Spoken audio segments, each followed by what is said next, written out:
is a totally 100% sustainable diet. This is the first sustainable diet I've been on where you can easily maintain and sustain. Even if you fall off, getting back on this way of eating is way easier because you are so strict. Falling off keto is super easy and very hard to get back on, I've found. And I've done it many times. And each time I would get in shape on keto and I'd say, oh, this time I'm going to keep it. This is great. This is working really well. I felt better. I had lost weight. I was in better physical condition. But over time, I'd slowly reintroduce the old foods in. A little bit of pizza here, a little bit of ice cream, whatever. When I go out with the family, we'd have ice cream when I was married and that kind of stuff. And I would eventually fall right off.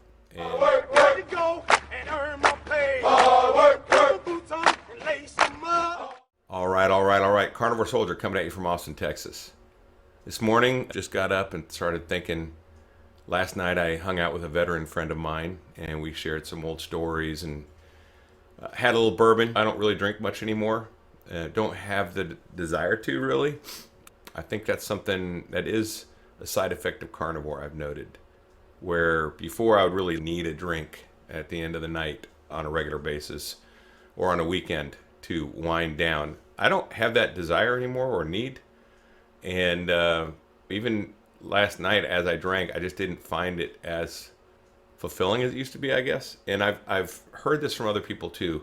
It's not just me. It's others who, once they get into this lifestyle and they get off the bad foods and the poisons in their diet, they no longer have the addictions they used to have. It's kind of strange. And I think it all goes back to your brain energy not functioning properly. And a lot of things happen: impulsive decision making, violence, actions, risk taking. These are things that a sick mind does, and when the mind's healthy, you just don't require it. I was taking part in a video with Carnivore Cure, and he had lost all this weight, but he had also noted that he had lost his gambling addiction. He didn't just have abstinence, he no longer cared to do it. And I think that's kind of with the alcohol with me. I have a bar with alcohol in it at my house. I just don't care to drink it. And it's kind of interesting because I have very good quality alcohol. And I used to always love my drinks, especially with friends. And last night it was just like, yeah, I had a drink or two. And I could have done just fine without it. It wasn't very fulfilling. It was just a veteran thing. We do get together and have drinks every now and then. He's a carnivore as well. So we probably could have just had water and been fine. I find mostly if I do go out socially, it would be with people that aren't carnivore and veterans and have a drink. That's pretty typical because when we go out and meet up, it's typically at a bar or a restaurant. And we share a drink and share stories and talk about life. So that's a social thing. And I think social things are the most challenging part of this way of eating. And by that, I mean that we are challenged everywhere we go by everyone who does not do this way of eating, as it seems extreme to them. It seemed extreme to me before I embraced it and tested it in my life and found out the power behind it. It just really did seem extreme. It seemed similar to a religious experience where when someone is born again as a Christian, they want to share that news with everybody. And everyone around them kind of just says, hey, watch out, don't bring up God with this guy or something because he's going to go on this long tirade or, start sharing all of, it's just, once you've tapped into something really good in your life, it's hard not to share. And there is a bit of evangelism there. And we all have that. But on the other side of that, people also will challenge you everywhere you go with your diet, with what you're doing is not healthy, blah, blah, blah. I mean, no one cared to say it wasn't healthy when you had donuts. You could post a picture or even go out with people and have donuts and coffee, or even at church. Church has donuts. And every church I've been to pretty much has donuts and coffee out front, or breakfast tacos and coffee. None of that's healthy. None of it's good for you. But no one ever says, oh, you should probably not eat that because that might lead to heart disease, weight gain, diabetes, Alzheimer's, all these things that we know come from diet. And no one ever says anything about that. But we're constantly challenged when you go out and do something social with friends and eat a different way. And I was talking to a friend of mine in the UK, and she said that she's been carnivore or a strict low-carb diet for well over a decade. And she said that was one of the most challenging things, is that she would have to hide what she was eating because people just rejected it and thought it was crazy. but she's got the receipts, she's got the transformation, she's got the lifestyle, the energy. So you have to trust your body, and once you get into this thing, you have to be able to stand your ground. And that's part of why I say you need to keep educating yourself, because you do have to at least educate yourself enough to know that when you're challenged, you can say, okay, yeah, high cholesterol has nothing to do with heart disease. Boom. So when they bring that up, you can just discount it, right? Because it's a factual truth. You can talk about high protein diets are bad in your kidneys. Boom. We know that's factually not true. So we can just discount that stuff. We don't have to get in arguments, but having enough knowledge to be able to stand your ground and feel, and not be, because otherwise you might question yourself. You might be like, oh yeah, maybe I should have some salad. Maybe they're right. Maybe avocado is necessary in my life, but it's not, and there's plenty of proof cases out there. I'm coming up on 1 year with not one bit of avocado, basically no vegetables. The only vegetables I've had are, I've had a few bites of vegetable cooked into a chili that I made, or a casserole that I made for my son, just to make sure it tastes good, not just eating it. And it's very little. And when you actually do make vegetables, you can cook them down to process them so that almost all the poisons are gone. Like when you put tomatoes into a chili and cook it for 8 hours and it boils down, it's basically not a tomato anymore. It's broken down. Now, it's still not the healthiest, most optimum food. The only reason I make a chili is because I don't want to waste freezer burned meat. Now, I do give freezer burned meat to my dog sometimes because he doesn't care and it tastes fine to him. But for us, it's just a taste issue. And if you make a chili, you get rid of that taste issue, you still get the texture, it's all good. And I will honor that meat. I'm not going to throw meat away because it has a freezer burn, right? So anyway, so I will do a chili every now and then. It does have seasoning. And so I will get some veg in my diet, but it's so little. It's not because I think I need it. It's not because I'm thinking, oh, I need some of these vegetable nutrients, right? I know I'm getting all my nutrients from meat, and that's just a fact. So I think once you get a base of education, which you need to continue to build, and then you can defend your position in your mind. I'm not talking about defending it vocally. I'm not talking about arguing with people, because that's never worth it. But you can discount a lot of things that are said to you. And I find it interesting that people will challenge you, like I said, about a carnivore diet, but no one will challenge you about eating a normal diet. And maybe that's because they're justifying their own behavior. I think it really is. I think they're like justifying them wanting to eat pizza, wanting to eat salads, and even thinking they're eating healthy. My ex-wife used to, when I was first doing Atkins and then keto diets, she would challenge me all the time saying, well, that's not healthy. You're eating processed meats. You're eating this. You're eating that. Now, in effect, she was kind of right, because I was eating salads with salad dressing, but that's not the part she had a problem with. She had a problem with me eating sausage or salami or red meats. And, that's what she had a problem with me eating.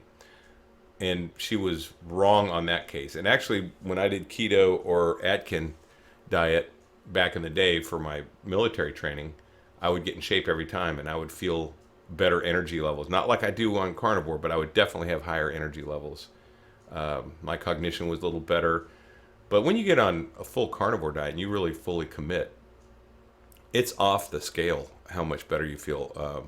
Eating butter, eating fats, animal-based fats in all your meals. It is off the scale that you feel like I feel like I'm in my 30s. I was talking to Doug yesterday, the veteran that came over for dinner. We had ribeyes, which I made perfectly in my air fryer. Great recipe online if you want to check that out. Frozen ribeyes in the air fryer. But if you find value in my content and like my channel, please like and subscribe and click the notification bell so you see my new videos as soon as they come out. Also, please share this and other videos on social media, especially to veterans and first responders, who, as I say in many of my videos, are often suffering in silence. You never know who's hurting, and a video like this might just turn someone around. So please go ahead and share it, and thanks for your viewership and your support. We just polished those things off, and we talked about it, and we both said we felt like we're in our 30s, and we're in our 50s, right? So we're in our mid-50s. We feel like we're in our 30s. We look younger than we did. We've lost at least 10 years in the way we look, maybe more. And it's just, he said, I run up my stairs now. That's like me. I don't have stairs, so I don't run up my stairs, but I do run sprints. And when I do take stairs, like when I go over to the University of Texas and I'm going up to our office, I take them two at a time, and I feel great. I bound up the stairs. Yes, bounding up the stairs. That was not something I ever did on the standard American diet after 50 years old. I can tell you that right now. And now I bound up the stairs two at a time. Feel great. It's an amazing feeling. So yeah, building your knowledge. This is a journey. You need to continue building your knowledge, and I recommend reading books. I'm reading right now Brain Energy by Chris Palmer. Almost done with it. It's a fantastic book. I think it explains a lot of the reasons why mental health is directly related to our diet and why the carnivore diet is so good for mental health. There's a couple of reasons. One, you want to be able to defend your positions in your mind anyway. Also, if people genuinely do have questions and they're not just trying to put you down, then some people will. They'll say, well, what about this? I'm really interested, but I'm worried about fiber. I'm worried about X, Y, Z. What vitamins, your recommended daily allowances of vitamin D, vitamin C, all these things. It's good to have a working knowledge of how your diet works, so at least you can answer. Or if you don't know the answer exactly, but you can say, hey, listen, I know a video where they discuss that. Dr. Berry's legend on this. Or you can go with Dr. Baker or Dr. Chafee or Dr. Kiltz. They all have excellent information out there. So you don't have to position yourself as the expert. All you have to do is know that those videos are out there. Maybe save them to a list so you can share them to people. That's what I did. I made a carnivore list of videos that I liked, that I shared out. And that way, at your fingertips, you can respond to people. Even if you're discussing and they're like, yeah, what about vitamin D? And you're like, I don't know that right now, but when I get home, I'll send you a video, because I do have a video where they discuss that. And that's very powerful, to have the actual answers to questions for people that are really interested. Now, when people are just saying, well, you're going to get a heart attack, you can say, well, no, but I respect your opinion, but it's wrong. And medically, there's plenty of doctors that say different. Now, if they ask, well, what doctors, then you can share. But if they're, a lot of times, they're just going to be argumentative. There's a couple things behind that. I think one thing is people don't like to see other people succeed.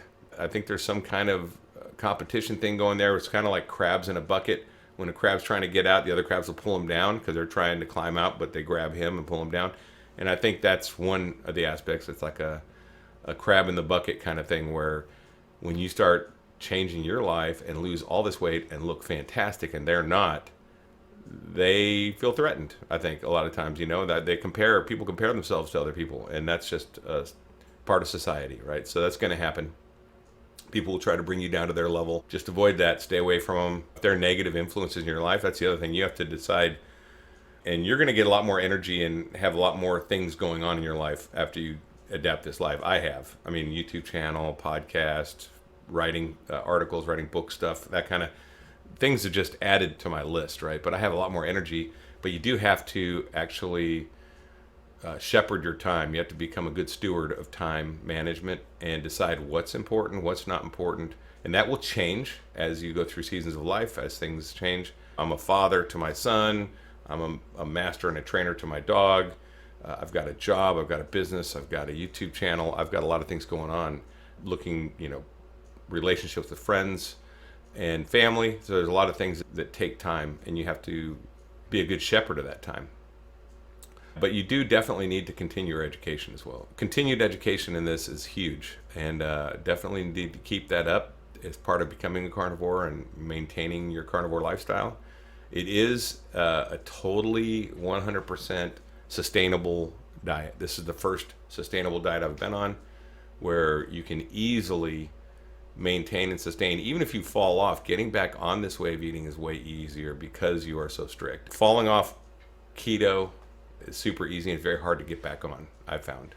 And I've done it many times. And each time I would get in shape on keto and I'd say, oh, this time I'm going to keep it. This is great. This is working really well. I felt better. I lost weight. I was in better physical condition. But over time, I'd slowly reintroduce the old foods in. A little bit of pizza here, a little bit of ice cream, whatever. When I go out with the family, we'd have ice cream when I was married and that kind of stuff. And I would eventually fall right off. And because you still have that food as an option as long as you're under your carb limit, and then you start looking at net carbs and all that, and it's just garbage. So rather than trying to maintain a low level addiction, which is what keto is, and Atkins, where you still maintain that addiction at a low level, you just eliminate the addiction. And the power of elimination is super powerful, and that's why so many people have been able to do this carnivore lifestyle and be successful long term. Even when they fall off, getting back on is easier because it's a complete elimination. It is an elimination diet, not a restriction diet. And by elimination, you're not restricting calories, you're not restricting when you eat. You just eat when you're hungry, eat until you're satiated, and then eat fatty meats. And when you eat fatty meats, your satiation actually works. When you're eating carb-based foods, you're never satiated. It's like the Chinese restaurant conundrum, right? You go in there, you eat till you're totally full at this huge buffet, and you come out, and 30 minutes later, you're hungry again. That's by design, and that is based on the food type you're eating. When you're eating meats, they're very satiating, especially when they're fatty meats with animal fats. And that is the key, my friends. That is how you succeed. How you succeed is you eat a carnivore lifestyle, and then you keep your education level going up so that you can defend your positions in your mind, and also so that you can share information when people are genuinely interested. Because there will be some people that will see you and go, wow, I really want what that person has. I know that's how I found it. I saw Dante Ferragno and saw his change, and I said, that's what I want in my life. And then I saw Kerry Mann at Homestead How. I'm like, that's another guy. I want that lifestyle change. So that's what I did, and I got it. And if you're interested in that, go for it, because this is the first vehicle I've ever done that actually, if you embrace it 100%, this is the first vehicle that will put out more than 100% results. Literally. That's why people are amazed, because the results are so fast, so drastic. If you put in 100% effort, I'm not talking about 95% effort, I'm not talking about 90% carnivore. I'm saying, hey, if you just say, I'm going to be carnivore, and you put in 100% effort, typically you will get greater results than the effort you put in, typically. Now, there's always N equals 1. If you watch Judy Cho, she has a lot of videos about people that have one-offs where they're not quite the exact same results because their body has different healing needed. Their body started at a different point. Like my body started at a different point than your body. Your body may take longer or take a different route to get to its ultimate health, but I didn't have oxalate dumping. You might have that.